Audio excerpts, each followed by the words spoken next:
Good morning, everyone. I'm John Samet, the chair of the search committee for the next chair of the Department of Environmental and Occupational Health.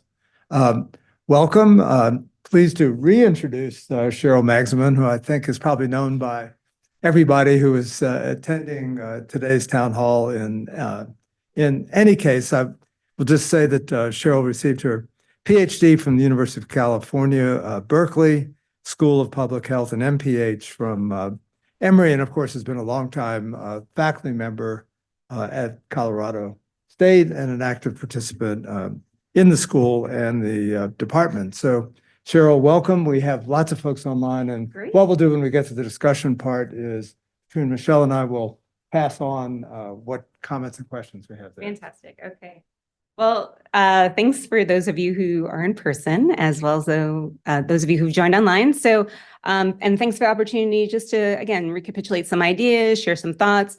I've done some great conversations after my interview in February and getting to talk to people in the department and the school, hearing what interests are, hearing where opportunities are. So just want to reflect on some of those experiences. Always, right? Dana, how do you go forward? Sorry. Click. Is there a little thing on the bottom? Try the little. These? That little guy, yeah. That works. So usually when I teach, I like to give some context to the students, and I always talk about things in the news. And then I'll go through some mission, vision, shared values, some brainstorming around research, lessons in partnership, some brainstormings around teaching and mentorship. And I'll just recap my leadership and management style. And then hopefully we'll have lots of time for questions. So this was in the New York Times a couple of days ago, and I was very shocked at this headline: Colorado's bold new approach to highways, not building them, because my group is funded to understand the impact of the I-70 expansion through Gloville, Larry, and Swansea. And where that lies right now is that seems, at least the way the article covered this, as a motivation for the Polis administration to think through the implications of transportation infrastructure, which we know was part of the Build Back Better funding. And what that means for communities here seems to be a little bit tenuous, especially given the environmental justice implications of who lives near freeways, not only in Colorado, but nationally as well. And this quote from Susan Handy at UC Davis, it was great. It's a pretty basic economic principle that if you reduce the price of a good, then people will consume more of it. That is essentially what we're doing when we expand freeways. And it seemed that the history of this is that because the I-70 expansion, there was a suit that was brought against CDOT, and that seemed to foment a lot of energy around freeway expansion or stopping freeway expansion. Morning, Ben. So the idea here is that the Polis administration is bringing forth these new regulations around freeway expansion, mostly in light of climate change and the implications of climate change on the health and well-being of people in Denver. However, the opportunity to use those funds for infrastructure and build out public transportation seems to be the plan.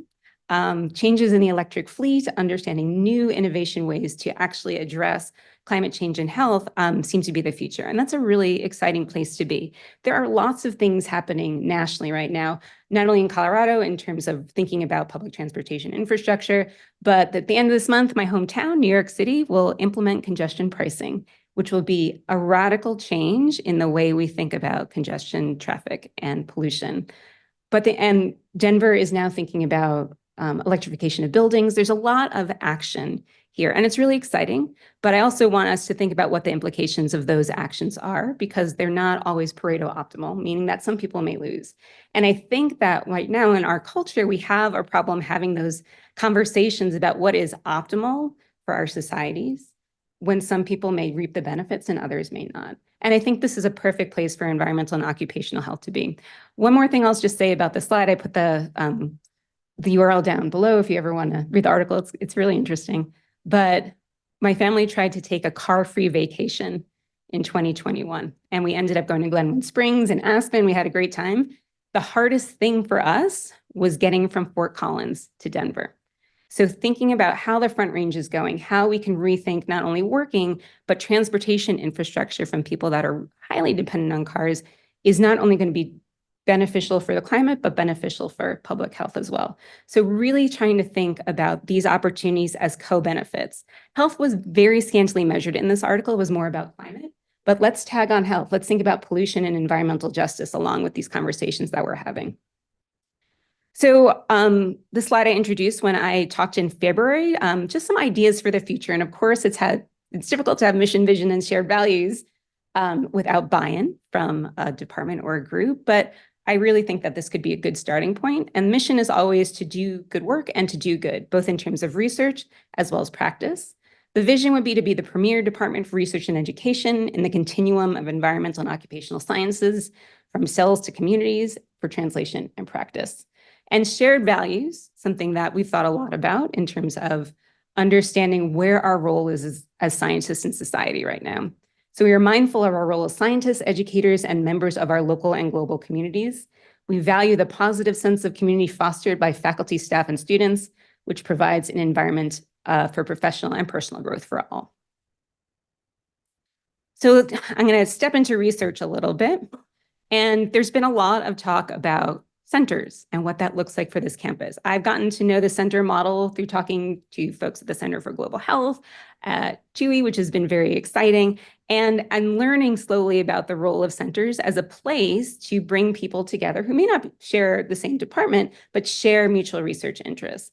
And thinking about what a center and the environment like, I think there are all the pieces on campus and throughout these partners that we have along the Front Range for thinking about not only climate change, but environmental justice and Colorado and Mountain West initiatives as well. So the local expertise in research, capacity building, public health practice throughout all these institutions, which are in our backyard, in my sense, do not get leveraged to their full potential, especially regarding the environment. So how can we think through what this means to work together, to break down silos, and to create opportunities for us to do this important work, both locally as well as throughout the Mountain West? And this is one of my pet projects that I like talking about. I think I've mentioned before that I've been approached often by data policy folks to say, the idea came from the I-70 expansion. Someone from Councilwoman Montero's office contacted me and said, what should we ask for from CDOT? What should we do? Should we plant trees? Should we have a cap? Should we have a barrier? And she gave me 2 days to write a policy brief for her. So I think this is a wonderful opportunity, not only for thinking about how we integrate students in terms of understanding policy and translation of research to practice, but how we integrate students from different disciplines. And I call this program Catch Up, because I like fun acronyms, but the idea of bringing together folks from data sciences, engineering, behavioral sciences, and communication and outreach to think about how do we solve problems together? What are the important talking points, and how do we learn from each other? And how do we make rational and helpful decisions that communities can use for action? I've talked a couple of times also about the Colorado Institute for Population Health and Environmental Research, again, fun acronym, CIPHER, and this slide I also presented in February, and where I want to mention this is also that Thomas Burke, who's now at Johns Hopkins, came to visit campus in the before times. I don't remember exact year. It's all a blur at this point. But if you don't know Thomas, he spoke down here at Anschutz, sounds like people remember, as well as up at CSU. And he was the EPA Science Administrator and the Deputy Commissioner of Health for New Jersey and Director of Science Research for the New Jersey Department of Environmental Protection. So he was fascinating in terms of, we really talked about the Flint water crisis when he came to talk on campus. But I asked him a lot about his role in New Jersey in the Department of Public Health and Environmental Health. I said, how did you get all the things that you do done? And he said, I had Rutgers. I had faculty at a university who were willing partners to help us make decisions based on strong scientific principles. So in the sense, Rutgers ended up being a force multiplier for the state, and working on local issues strengthened the state's ability to do environmental research and policy. And I love that model. So the idea of, can we do stronger integrations, not only with our state departments, but our local departments of public health as well, to make those translational pipelines, for lack of a better word, shorter, and to integrate students, especially students that are going to, and PhD students that will serve in those institutions, more familiar with the requirements and the knowledge and the problems that you do have in local public and environmental health, and how their training on our 3 campuses can help them solve those real-time problems. So I want to talk also a little bit about lessons in partnership. And these are 4 projects that I work on. Actually, so one of them is funded, air quality communication. Axion at the bottom is scheduled for funding, and the 2 projects on top are being under review right now. And I just wanted to walk through all the different people I get to work with at CSU because they're wonderful. And it's really interesting to think about all these partners who are united in concerns regarding health. People that normally we wouldn't maybe think about, like an architect. Brian Dunbar, who leads the Institute for Built Environment, thinks about health a lot, especially regarding to green space and performance of students in schools. I want to make a quick note that everyone who is encircled in red here is a member of the Colorado School of Public Health, specifically the Department of Environmental and Occupational Health. And one, I think of the main challenges is that there's a lot of talent up at CSU. There's a lot of willing partnerships, and we haven't, again, leveraged that enough to figure out how do we make an EOH department work across campuses, especially with regard to research. Folks circled in blue are also members of Colorado School of Public Health, though not in EOH.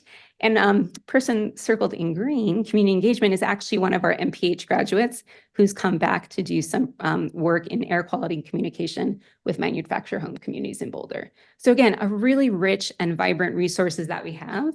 And I'd like to find ways to tap into that better and make that collaboration that we have with the main campus and UNC even stronger. Okay, so talk wouldn't be complete without data. So I show this figure quite a bit. This is from a paper that I led a couple of years ago to try to understand wildfire smoke exposure in Colorado from 2010 to 2015. So if you look at the northwest corner, that's the Waldo Canyon fire in 2012. That was by Springs. High Park was up in Fort Collins.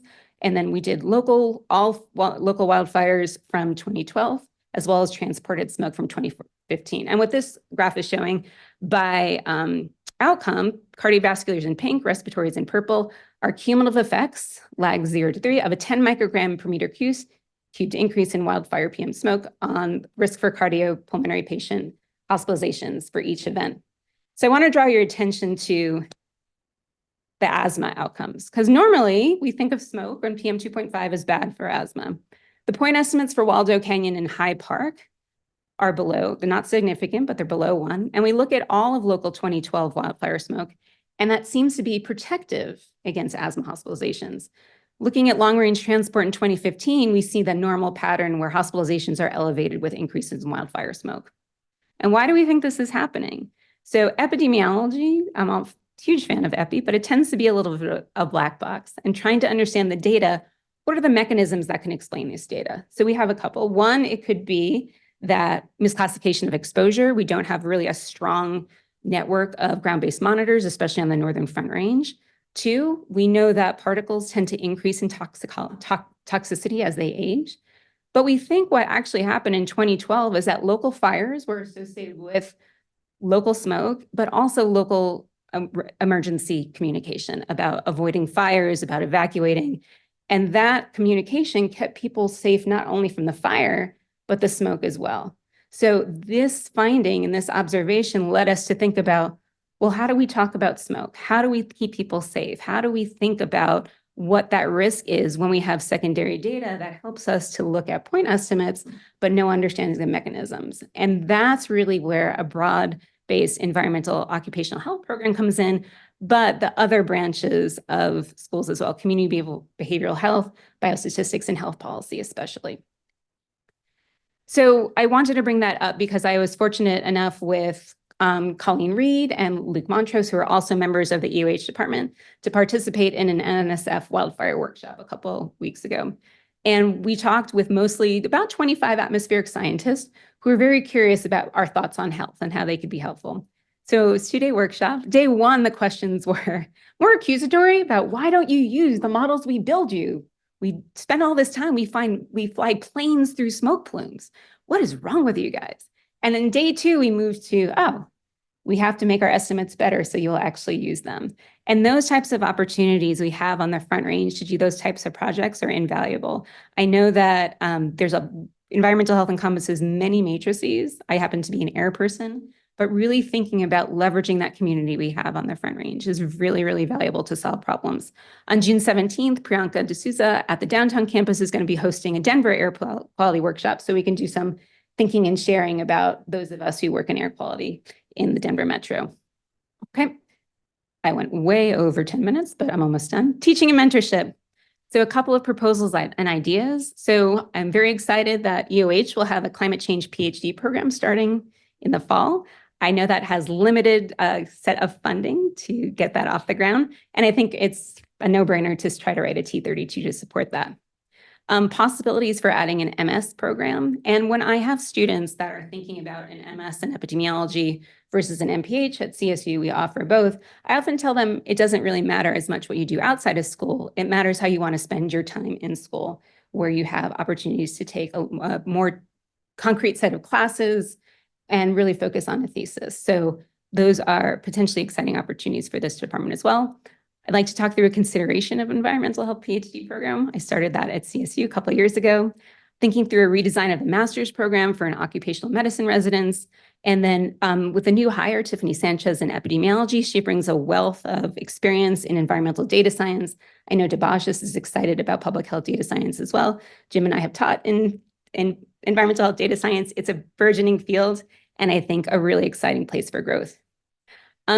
Several students have brought up this idea of mentorship for DRPH students in the department, where DRPH students are professionals and have different expectations in leadership and service as part of their program. So what does that look like in terms of career development for DRPH students versus PhD students? And if I came, I would bring a new class in human disease and the environment, which I've taught for a long time at the undergrad level and would level up for MPH students. I've also mentioned on-ramp programs to bring high school students and younger students to the idea of environmental and occupational health, what that means, how you have careers, what's new and exciting, how it's just a great combination of science and work in the community that can really be a fruitful career that lets people stay where they are and work with their community members. Okay, 2 last slides. Just wanted to reiterate my concept of management, which is remove obstacles so people can succeed in their endeavors. Nice and sweet. And my leadership style is coaching. And this idea about how do you make people, or how do you set the environment so people can succeed in the pathways that they would like to succeed. And that's all I have. I'm happy to take questions. Hopefully have a fruitful discussion. Yeah. We have folks online and here.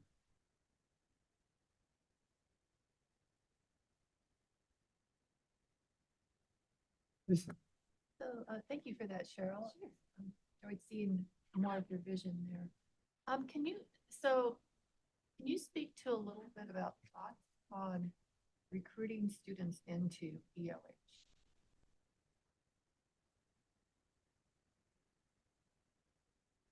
It's a great question, Lisa. Thank you. I think that one of the problems right now is that EOH is not required under CEF.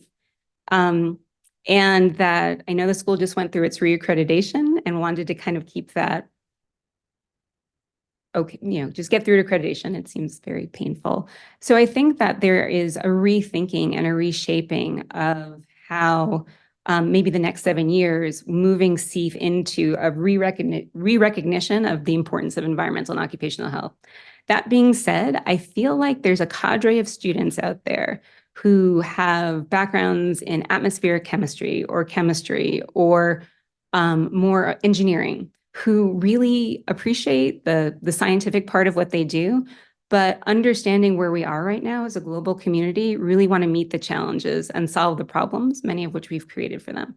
So I think that there's an opportunity to do outreach on multiple places, especially those sciences. I have, I like to call her a recovering atmospheric chemistry PhD student in my lab now, who came out of that program saying, I want to work with people. I really want to be on the ground level and understanding how science can actually benefit the communities. So that being said, there's also opportunities for environmental social sciences as well, thinking through all these things that I've just mentioned. How do we understand this network of people? How do we bring them together? How do we efficiently use resources to solve problems? And I think a lot of it is making a case for fruitful careers in, again, what you can do with this type of degree, who you can serve, and the flexibility of the degree to do a number of things, whether it's service in government, whether it's staying in academia, or whether it's continuing on for research careers. So hope to make more people, just raise awareness of what possibilities with an MPH in this department can do for students. Just a comment from people who are online who've contacted me. Yeah. So just to repeat the questions, because they can't hear the question. Thank you, Lee. I will. Yeah. And the last question was from Lisa McKenzie about recruiting students to the department. Hear from your colleague, Molly Cotilla. As the EOH chair, how would you encourage, elevate, and reward, here's her word, academic work among faculty and students at Colorado School of Public Health? Okay. Thanks for the tough question, Molly. I appreciate that. So I think that one is leading by example. And I want to point out that Allison Bauer and I are right now serving on the state's, I can never remember, I'm sorry, HB 22-1244 air toxics panel. And I think that is really an opportunity for understanding translation and what we do, especially Allison, because she is a toxicologist, thinking through what happens in the lab. What does that mean in terms of how the state should regulate?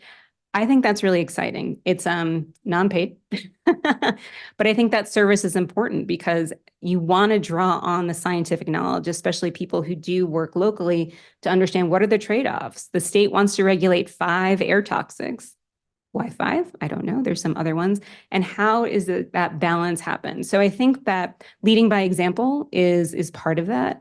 I think that by nature of being a school of public health, we all, in some sense, have to be academics. And maybe we don't have our foot equally in both worlds, but we understand the concept of translation and building a story that can eventually move into public health departments and community practice. So environmental health is experienced by everyone. So I feel like by nature, that's part of our mission as a department. I'll throw in a question. Go ahead. New chairs recruit new faculty. And if in your thinking about approaching recruitment of new faculty, how would you approach it? And are there areas that you see as most critical to build or replenish? Well, thanks, John. That's a hot button issue. And I know the department is doing some strategic planning right now. So hopefully there'll be some thoughts. And again, it's hard to come in and say, I want to do X, Y, and Z without getting buy-in. Some of the aspects of environmental health, I think, are ideas around exposure assessment using remote sensing. The idea is that how do we use novel forms of data to actually make exposure estimates? And I think that's a real new and exciting aspect. I know that there's a lot of expertise on that along the Front Range, but that expertise isn't well integrated into environmental and occupational health practice. So how do we move that type of expertise so it's ingrained in the school so that our students are trained and understand how to work in those environments? So I think that type of exposure assessment is critical moving forward. I also love the idea of bringing an environmental biostatistician into the department. And again, thinking about people who can be bridges that can serve and make connections through all the departments that the school has, as well as campus, in addition to the partners that I mentioned before in the Front Range. So those are 2 that have been on my mind. But again, that's going to be a discussion where it's hard for a chair to come in and say, I want this to happen without buy-in from the faculty. So kind of following on your last statement there, going to kind of presidential administration, what would your first 100 days look like? Oh my gosh. Okay. So Lisa McKenzie asked me what my first 100 days look like. So I mentioned that usually the first 6 months of a job is finding out where the bathrooms are. I mean, honestly, right? So luckily I know where the bathrooms are. But that would be awkward. I think I would be doing a lot of listening. I think it would be a lot of, I would say, key informant interviews and understanding where the department was, where the department would like to go. Because again, I think given a coaching mentality, it's not incumbent upon any chair to come in and say, this is what I want to do. I think because there's fruitful teaching, research, service that already happened, where is the energy? Where do the faculty, staff, and students see the gaps? And what comes next out of that? What would the dean be able to offer in terms of next steps? What would the campus or the chancellor be able to offer? And then how would we put together a shared vision relating that? I think that's critical because otherwise you're at loose ends. And I know the department's been in an interim chair position, situation for a long time, as in my department at CSU. And I understand what that frustrations look. I think that people are probably hungry for some forward motion. So making sure activities are planned, whether they're retreats or talks or brainstorming or getting cups of coffee and seeing what does this look like? What could this look like? And what can we improve upon? And maybe also, unfortunately, what hasn't been working? What do we need to winnow and think about that? And change is hard. I understand that. So it would be listening and I think coming up with a structure for what comes next. What does a year look like? What does 3 or 5 years look like? And I also know in an environment where there's a lot of soft money, it's hard to be strategic about planning. We don't know what the next administration will bring. Say that. So I think that potentially there's a lot, I have some fear around that for sure. But I think that also engaging in these discussions and figuring out, having very honest conversations too. A lot of listening and rather less me talking like I'm doing now. Sure. Do you have a question? Yeah, we have a question here. I will come back to it. So a question from Paul, that's from Paul Ogden. Tell us what you have in mind for revising the MPH programs, particularly for occupational medicine. Thanks, Paul. Do I need to repeat that? Did everyone? Probably. Yeah, everyone heard. Okay. So Paul, one of my thoughts for the OCMED program is that the students in OCMED, if I'm not mistaken, and I think we talked about this a couple of months ago, do an MPH. And an MPH is very practice capstone based. It has requirements in terms of the breadth of classes that the students need to take. Would there be opportunities to think through more of an MS where students in the OCMED program are engaging in scholarly research, maybe taking classes that aren't the breadth requirements of an MPH, so they can focus on opportunities, whether that's methodologic training, whether that's social behavioral training, that help them, I think, move into practice with a strong foundation of knowledge in subjects that may be more targeted.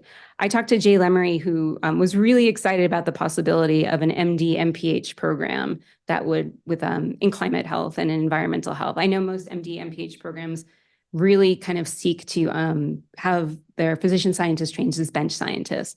So I'm involved in a DVM PhD program up at CSU. I've been fortunate to work with 2 students there who do have interest in environmental health and epidemiology. And that has been really life-changing for me being able to learn about vet med, but also how do we integrate principles that are very common in schools of public health more into a DVM curriculum. So so I think that there's possibilities. Again, Paul, you lead the program, so I wouldn't want to make suggestions that you or the residents don't find appealing, but I see opportunities to have a conversation around that. Sheryl, I really appreciate you being here and I appreciate the vision that you've laid out here. An observation that I've made over 40 years is that bizarrely, academics are extremely territorial. And some of the things you're proposing are going to step on toes. I can't think of a center or a research area I've ever done where somebody didn't say, like, you're in my territory now. I planted this flag. We have lots of little flags planted around the state already in some of these areas.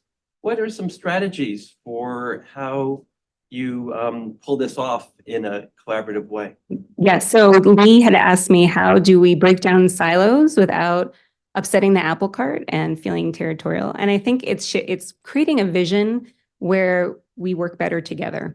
And that one of the great things about epidemiology is that I've mentioned before, it's a synthetic science, meaning that it's not fake, but it's a science that you're able to take people together to think through problems together. And I appreciate that approach. Lee, honestly, I don't know how that would work because by nature, I think people are very, very attached to their research. And I think that my sense is that we just have such big problems to solve at this point that we have to work together. We have to break down silos, especially we know one discipline is going to solve environmental injustice or climate change. So how do we leverage the resources that we have, knowing the funding climate is precarious, knowing that people have invested 40 years in what they're doing and feel very dedicated to it.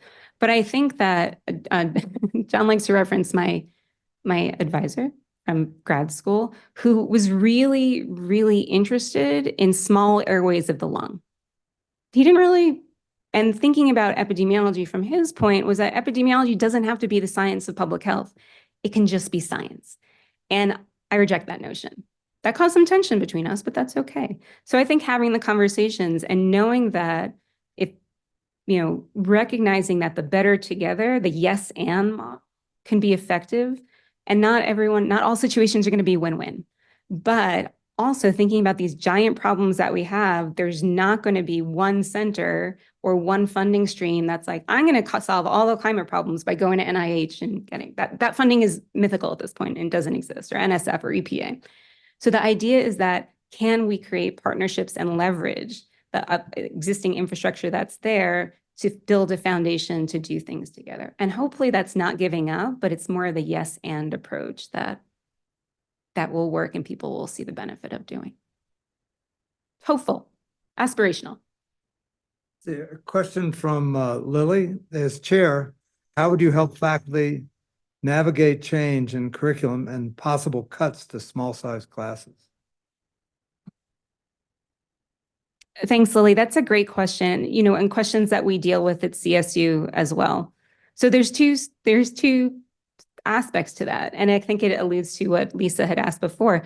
How do you garner interest to make sure that these small classes reach capacity? So how do we engage with students, with people across campus to think through that issue that we have? And again, it's an issue that we struggle with at CSU. And it's not feasible, I think, to be everything to everyone. Right? This is a relatively small department in a school that doesn't have the funding infrastructure, let's say, that the School of Medicine has, which I'm quickly learning. So how do we grow smart? And how do we have those conversations where it's open, it's productive, and we have the foresight to do some planning in situations? Also, how do we bridge? Right? So if there's small classes in EOH, are there partnerships with other departments, other centers, other schools, whether they're at Anschutz or other places, that really help us think through opportunities to expand? And, the silver lining of COVID is that we know how to do distance education. Ages ago, there was one environmental epidemiology class that I taught with Kathy James, and she used to come up to campus several times a week, and we would have the Anschutz folks on a TV. Things are different now. I think that we can leverage technology in a smarter way to make sure that we're reaching more students. I'll throw in another question. I was thinking about PFAS. And just as a sort of a test example of approaching a problem. So we have folks in EOH, John Agate and others who are working on exposure. I know in the LEAD Center, they're using the resources there as to do things. Ned Kalange chaired a very important academy committee. There's folks at Mines who work on the exposure side. There's probably folks working on cleanup. And it's certainly a risk communication issue. Use PFAS as an example. I mean, I guess sort of a two-part question. Should we be thinking collectively about what we can offer? Mm-hmm. And second, if we decide we want to offer something collectively, how do we do it? Yeah. So, John, I'm going to use your example of hosting the Air Quality Summit in the fall. And how do we do that collectively? It was really interesting. At the NSF NCAR Summit I was at a couple of weeks ago, Jose Jimenez, who's an engineering faculty at Boulder, who I never met, said, "Hey, I came to that Air Quality Summit and I heard your talk. Cool. Let's do stuff together." And honestly, I think sometimes it's just getting people in the same room. I think that we are trained, and I have been trained at least, to think of funding as a zero-sum game.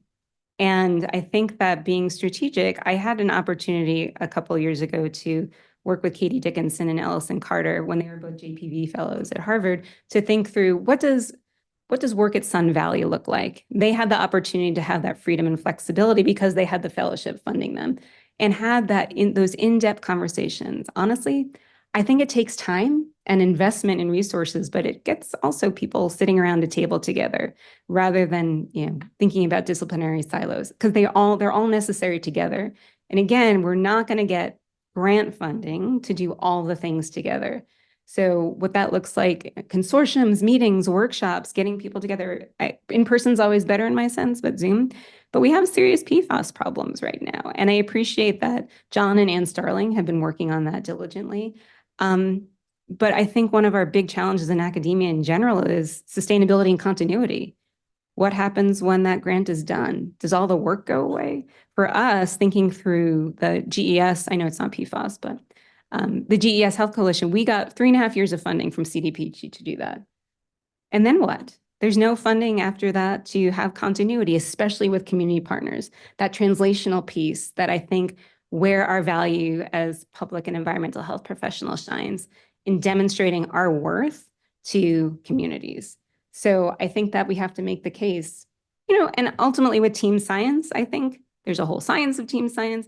My philosophy is you work with people you like, and it's hard to listen when you have so much to say, as we do as academics, right? So I think that opportunity, again, we have the proximity working for us.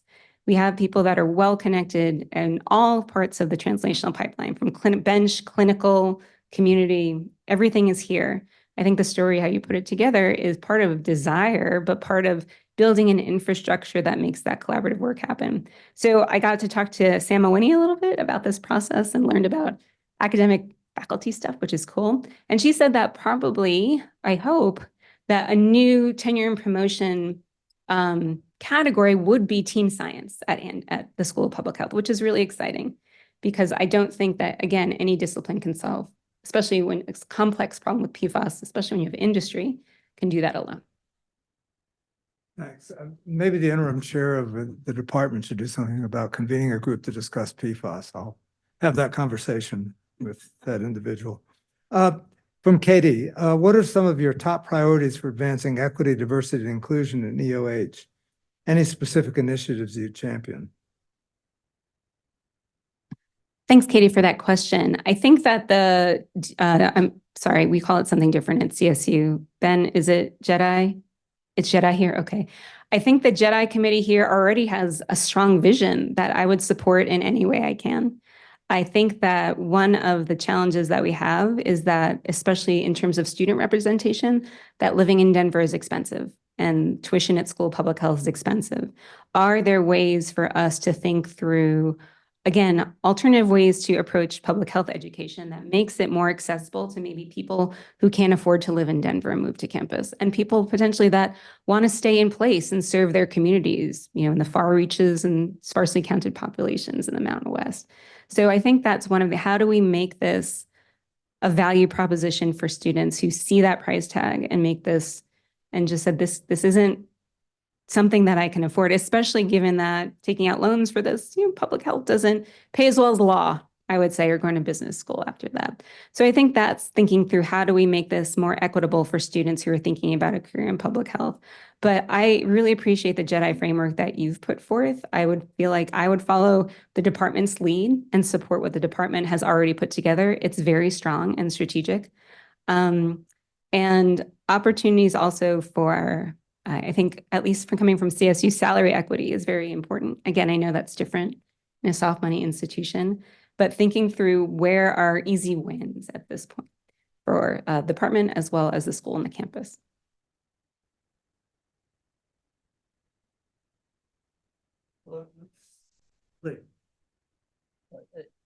Sheryl, the faculty that we have now are pretty stretched. Mm-hmm. And when we talk about, let's convene, let's take the time to imagine what we could be doing together. Faculty are making choices every day of, do I get this paper out? Do I crank out another grant hoping to hit? How do you suggest to junior faculty that they balance the pressures of covering their salary in a face of uncertainty and trying to think expansively in innovative ways? Okay, tough questions today, Lee. So Lee asked me about what that balance looks like, especially for junior faculty, and thinking about how to make sure that basically they can stay, they can get paid, promoted, funded, and then thinking expansively about what happens next. I think mentorship's a huge part of that. I think that's incredibly happened. But advice that I've gotten about that before is put your head down and do the work, right? And make sure that you get to be in a place where you get to engage. That leaves me a little bit cold because then junior faculty aren't part of the solution or aren't part of the growth and development, because ultimately the junior faculty are the ones that are going to be on campus for 30 or 40 years. So what that looks like, I think, is through strong mentorship and discussions about where value add can come from activities. So the idea of, we have a little bit of a different model at CSU because we're hard money, but there's a sense of scrambling, I would say, because I need to check boxes for tenure and promotion. I need to think through what I need to do. And I think you need to be very guarded and jealous of your time and make sure that works. And I think that mentorship is an incredibly strong component of that. And also, as I mentioned before, removing barriers. So one of the things I appreciate that I talked to Kathy Bradley last night about trying to make things as easy as possible for junior faculty. At CSU, we don't have a consistent template for environment and facilities for NIH grants. And Kathy let me know that she built one for the school, that maybe it needs to be tweaked depending on where you apply. But the idea is that not having junior faculty reinvent the wheel, making sure that they know through onboarding and mentoring what resources are there to help them succeed, and making sure that their voices are heard and elevated, because again, these will be senior faculty in probably the blink of an eye. So trying to be very careful and guarded. A lot of that has to do with, I think, how meetings are constructed. Because again, senior faculty probably don't have a lot of time to do that type of work either, but making sure that time is valued, time is used efficiently, that people aren't meeting just to meet, having, again, information hygiene, agendas, plans, and developing a strategy that is clear and transparent, easily accessible, so people know how to move forward. So we have some minutes left. It looks like there's no more questions from those participating remotely, but we'll take a second to see if there are any further questions, comments. Go ahead. You were both simultaneously went up. I don't know. This Same question. must be. We'll see. Ben. So, I mean, we do pull students from places like CSU and Boulder, but it doesn't seem like we pull really as many as we could. And I'm wondering, being on that campus, if you think we have that visibility and how we can work to increase those pipelines. Yeah, that's a great. So Ben had asked, how do we create more visibility for the department? So when the school public, and this is all hearsay because I wasn't here when the school public was funded, there was a deliberate decision not to have an MPH program in environmental and occupational health at CSU, because there's a very strong program that's funded through MAP-ERC that funds MS programs, not in broad environmental health, but more in occupational health sciences, industrial hygiene and ergonomics specifically. So it was thought that those two programs might cannibalize each other, or because the MS program is supported by grant funding and training grants, that why would anyone come and get an MPH for this? I have found that students, it's hard because I teach in the undergrad environmental health program. We train those students to go out in the field pretty quickly, and they have generally entry-level jobs in public health and environmental health department. They're doing really cool things. Those students tend not to need MPHs because they will already be in the workforce.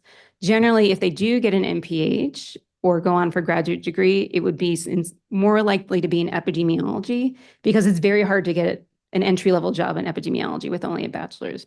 So I think the idea, again, is that because we have such strong partnerships in EOH that's really represented in our College of Engineering, I think pulling those students and understanding what the value add there is for getting this degree that integrates their engineering background or their chemistry background with public health.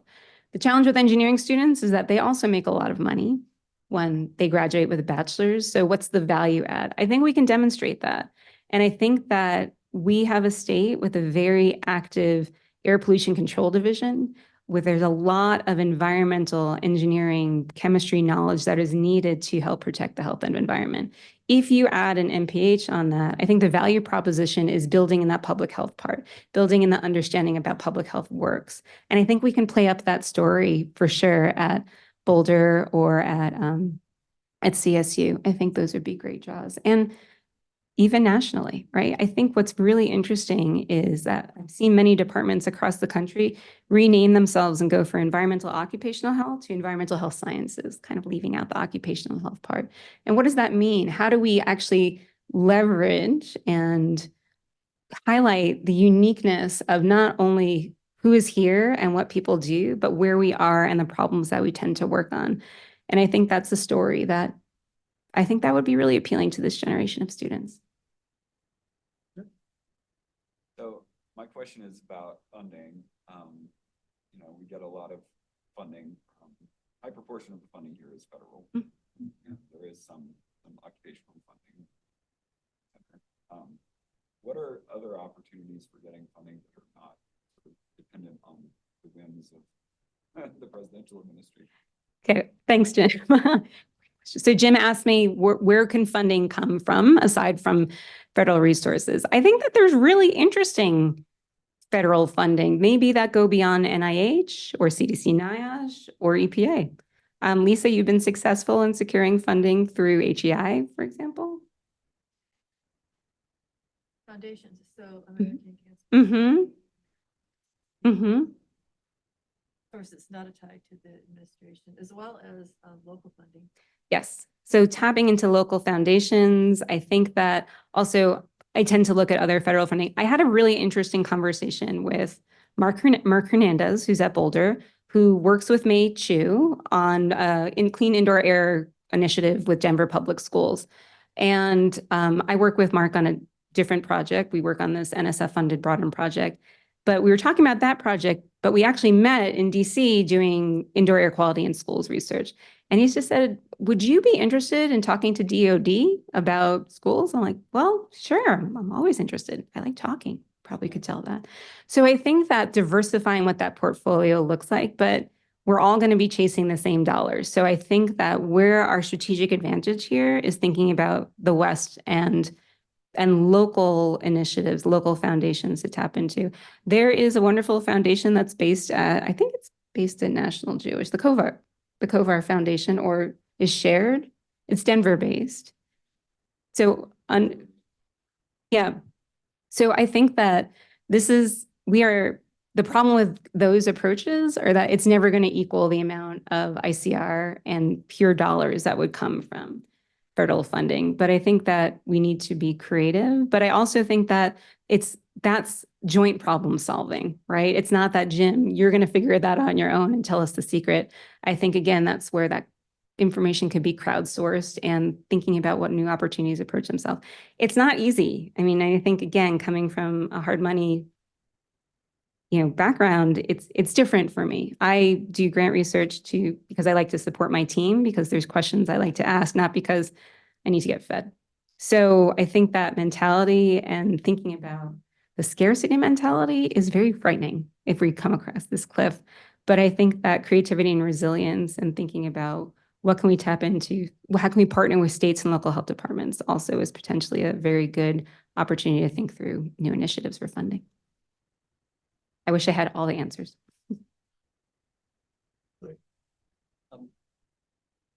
Sheryl, you mentioned ICR, so I have to step into that one. We're on a campus where actually as recently as last week, a fairly senior person had one data question for me, and it was, what's our blended ICR? What's coming back to the institution? And that number is in fact influenced by us having a fairly major training grant. That number obviously if the implication is that you want that to be a big number, training grants aren't going to get you there. How do you approach that kind of a question when you're asked at a senior level in an institution, essentially, why aren't you bringing in more ICR and you're wanting to develop training programs? Right. So for those of you on my lead ask, what do you do about ICR, especially for training grants, also early career awards where the ICR is low and the university not making that department? I would say that's not up to an individual. That is the responsibility of our community to think through that problem, because I have heard my career got lifted off by a K-22 award, which had very limited ICR, but it was a real start for me to think through what my research program was going to look like. I've heard at other institutions that people, especially junior folks, have been discouraged for applying for K awards because it's 8% ICR and the university can't make enough money. And I think that's crazy. Like, why would you not want a junior faculty to get this award, which is less competitive than an R Series award, and go start to build their research career? And when Lee, you asked before about protecting junior faculty, I think that's what you have to do, not say, that's not, I don't know what the ICR rate is. It 54 at Anschutz? Yeah. And I understand that the School of Public Health gets 10% of that. And then 90% stays with the the campus, 10% comes to the school, and 8 of that 10% goes back to departments. Yeah. So I think that the answer to that is that you have to build a robust ecosystem, and you cannot rely on, you can't tell someone that you can't pursue that opportunity, which they may be so well prepared for, especially for student training. We need students. That's the bread and butter of what we do in terms of a School of Public Health, is train and PhD students. I know we do research also, but in terms of teaching, that's really important. And if we're not building programs to actually bring in students and to support them with training grants, they're not going to come. And that hurts us. That hurts us more than getting a low ICR. So I think but we have to think about how to do that together rather than how to kind of sit in our little, in our circles and think about how to do that individually. And again, that's a department discussion, that's a school discussion. And I think about how do we make sure to build bridges so that nobody gets left behind. And I know that sometimes that's painful, but having conversations about, no, don't apply for a K award seems just counterintuitive to me. Don't apply for a training award that brings students to campus seems silly. But we have to have a conversation is, well, how can the department be fiscally healthy in that situation? We're not getting a lot of ICR. And again, that's not up to one person. That's up to our ecosystem to discuss and try to move forward in this precarious funding environment. Lots of unknowns, I would say. Okay, I think we have no more online questions, and I think this room has done its thing. So I want to thank you, Sheryl, for your thoughts, insights, and fielding a bunch of challenging but very on target questions. So thanks so much for spending time with us. Thanks for having me. Does anyone want to just ask a fun question? Like, about you? Tell me. Like, anyone? Just, making a little less. Well, tell you go be aggressive. Tell us what you want us to know about. Okay. What should you know about me? I got into epidemiology because I love baseball. That's it. My favorite color is green. I learned how to keep score at baseball games, and I love the order that brings to whatever happens on the field. So I just find that fascinating. I love visualizing a game in spreadsheet formation. So that's me. Yeah. What else? Sometimes when I get mad, my accent will come out, but I've worked hard to suppress it. It's really bad. Yeah, I'm trying to think. I have a dog and a cat. Just, Lisa. What is your favorite thing to do outside of work? Oh gosh, I have so many hobbies. I'd be a really good retired person. So, 3, thank you. Okay, so my spouse and I met road biking. So I love the feeling of being on a road bike and just tooling around town. I think that's pretty great. I took a rowing class, like a sculling class this weekend. That was interesting. That mechanics of doing that is really new. I really love baking. I'm not a great cook, but I really like to bake a lot. That's my love language. I make cupcakes. Yeah, good. We're going sculling around here. Horsetooth Reservoir. Yeah, up north. Right. Yeah. What's your favorite in Fort Collins? Oh my gosh. The ones that, so I live